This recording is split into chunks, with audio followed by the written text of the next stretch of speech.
आमे एबे आसीचु महाकाली पीठ खारड़ बड़म्बा। आसन जानिबा माँ किपरि एठी आविर्भाव हेले, माँ कर पूजा विधि, माँ कर नीतिकांति आसन जानिबा मुख्य पूजारी ठारू। जड़े महात्मा तांकर कौन संतान संतति नथिले। से जंगल करने समय रे देखिले जंगल भितरे 7टी झील अच्छी। दिने गले दी दिन गले सबुदिन देखिले से जगार ही से झील 7टी देखती। से मनरे विचार कले ये होउछंती माँ जंगलर देवता। तेणु से जेतेले माँ को प्रणाम करिकी बा मुंडिया मारिकी जेतेले उठिकी देखती, माँ गोटे पत्थर खोल को पहुंचती। से आज देखिला काली देखिला बहु बार देखिला परे से चिंता कला, मालो तमे जंगलर देवता, मोर कोଳରେ कौनसी संतान संतति नहांती, जदि तमे मो कोठीरे विराजमान हब मु तुमको पूजा देवी। ये हूँ मुख्य किंवदंती। तापरे माँ स्वप्नादेश आदेश देले जे आमे काली तो पीठरे पहुंचबू। जो दिनटा काली कहले से दिनटा हूँ चैत्र पूर्णिमा। से चैत्र पूर्णिमा दिन बुढ़ा सखालू गले, माँ तांका पछे पछे आसिले।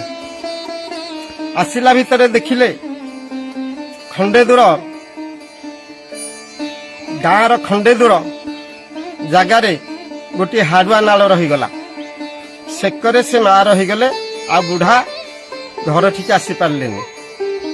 बुढ़ा जेतेले देखिले माँ तो आशीर्वाद करथिले, स्वप्नादेश करथिले आसिया पई काई मो कोठीरे विराज हेलेनी, कोठी रहिले। पुणी स्मरण रे रहिबा भितरे तांको स्वप्न हला जे आमे आसी नटारू आसिलु, नटा महाकाली रूपरे आमे एठी अवस्थान कलु। से जागा थिला सहाड़ा गछ, धौरा गछ आ गोहिरा गछरे माँ अवस्थान से मूल कले।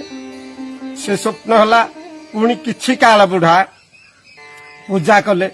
कला परे से बुढ़ा उठिकी जेतेले न आसिले, पुणी तांका मनरे द्वंद्व सृष्टि हला। माँ को पुणी पूजा अर्चना कला। माँ स्वप्न रे कहिले काली जाई तो कोठीरे आमे पहुंचीबू, किंतु आमे जो 7 भणी एठी रहिबू नटा महाकाली हिसाब रे, आउ सेठिकी जाइकी माँ दुर्गा एवं माँ काली रूप रे 2 भणी सेठे विराजमान करी। से दिन ठारू माँ कर बुढ़ा पूजा कला। सेठे चैत्र पूर्णमी दिन आसीथिबारु वर्ष के थरे सेठी गोटे दिन पूजा हुए, किंतु एठी जेतले कोठीरे विराजमान है ये सबु दिन एठे माँ कर पूजा कर्म कला।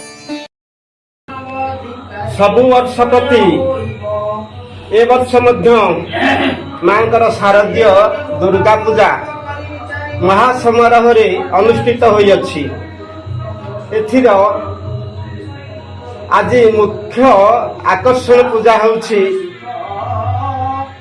महानवमी पूजा। एथिरे आज सकाळ तो प्रथम मांकर 108 पानी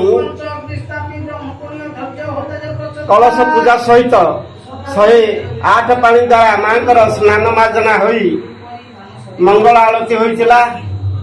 तत्परे मांकर 12टा समय रे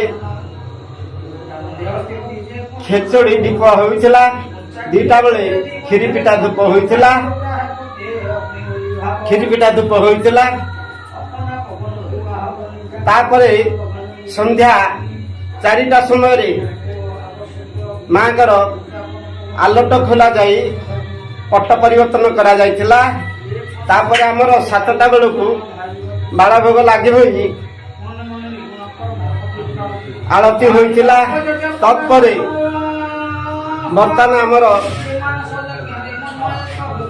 आज 9टा समय रे मांकर नवरात्र पूजार शेष पूर्णाहुति दिवस रे बलि भोजा लगी ପୁଞ୍ଜି ଆରମ୍ଭ ହବ। ଏ ପୁଞ୍ଜି ଆରମ୍ଭ ପରେ ଆମର 3ଟି ଧୂପ ଅଛି। ଏକ ଧୂପ ହଉଛି ପ୍ରଥମତଃ 10টাରେ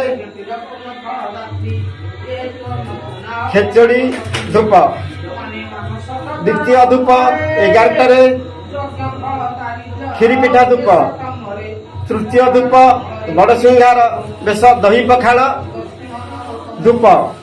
ତାପରେ ଆମର ବଳି ଆରମ୍ଭ ହବ। ପ୍ରଥମ ବଳି ଅଛି ଏକ ବୁଦା ବଳି, ତାପରେ ପରେ ଦ୍ୱିତୀୟତଃ ମହାପଶୁ ଯାହାକୁ କହନ୍ତି ପଣ୍ଡା ବଳି, ତତ୍ପରେ ଗଞ୍ଜା ବଳି, ତାପରେ ଆମର ମହାଶାନ୍ତିପଣା ସମାପନ କରି ଆମେ ସନ୍ଧି ପୂଜା କରିଥାଉ। ଆଜିର ମୁଖ୍ୟ ସମସ୍ତ କାର୍ଯ୍ୟନୀତି ଗୁଡ଼ିକ ଯାହାକି ସମ୍ପାଦନା ହେଉଛି, ମୁଁ ତାକୁ ବିଶେଷ ବିବରଣୀ ଦ୍ୱାରା ଆପଣଙ୍କୁ ଜଣାଇଲି।